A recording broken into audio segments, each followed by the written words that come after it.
Então, eu insistiria num aspecto sobre essa questão do desamparo, porque na verdade, eu parti de uma ideia do Freud que era só a emancipação lá onde há desamparo. Ou seja, só é possível constituir-se como sujeito emancipado quando eu sou capaz de afirmar o meu desamparo. Ou seja, quando eu não permito que o meu desamparo se transforme em uma moeda de troca onde eu procuro alguma forma fantasmática de amparo. Porque essas formas fantasmáticas de amparo são todas regressivas. E o Freud descreve a religião no campo social, do campo da vida social, dessa maneira. Ele descreve a regressão em identificações a líderes autoritários dessa forma. Certo? E o que é interessante para mim é, como contraponto a isso, ele vai insistir, o desamparo ele não se cura, ele se afirma.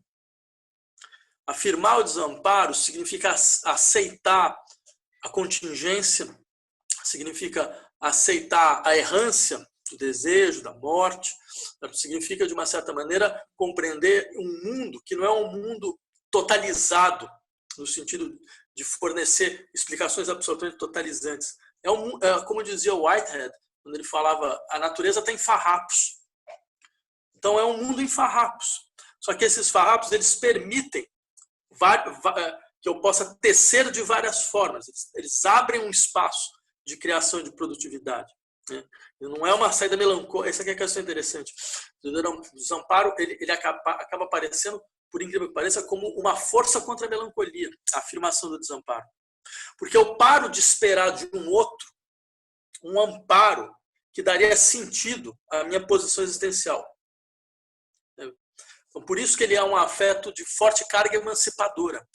Ele produz uma forma de coragem diante do fragmentário, diante do contingente, né, que são elementos constitutivos da experiência do desejo, da experiência da morte, das experiências fundamentais da existência.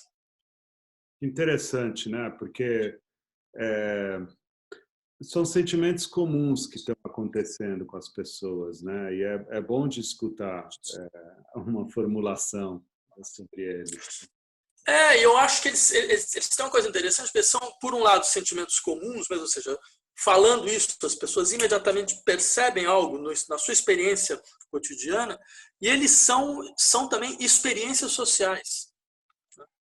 Eu diria, por exemplo, só um sujeito desamparado é capaz de agir politicamente.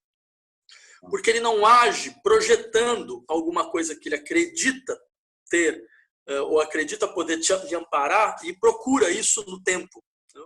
Ele age se abrindo àquilo que é impredicado, àquilo que é incerto, àquilo que é inseguro.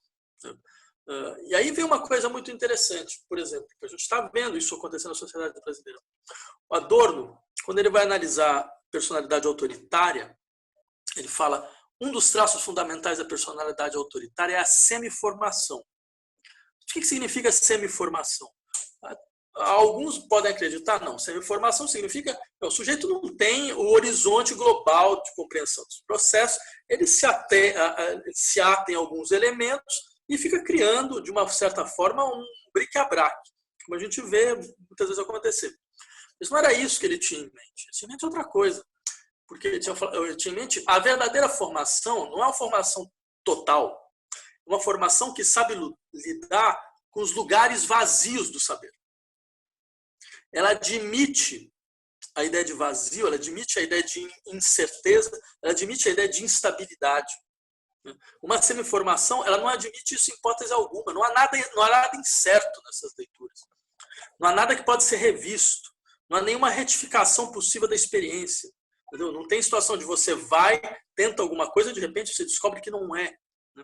Então, não há nenhuma possibilidade de autocrítica. Esse é o elemento decisivo. Por quê? Porque há uma relação que é uma relação, eu diria mesmo, defensiva com a noção de saber. O saber precisa te defender de alguma coisa. Ele te defende de uma ideia de desamparo.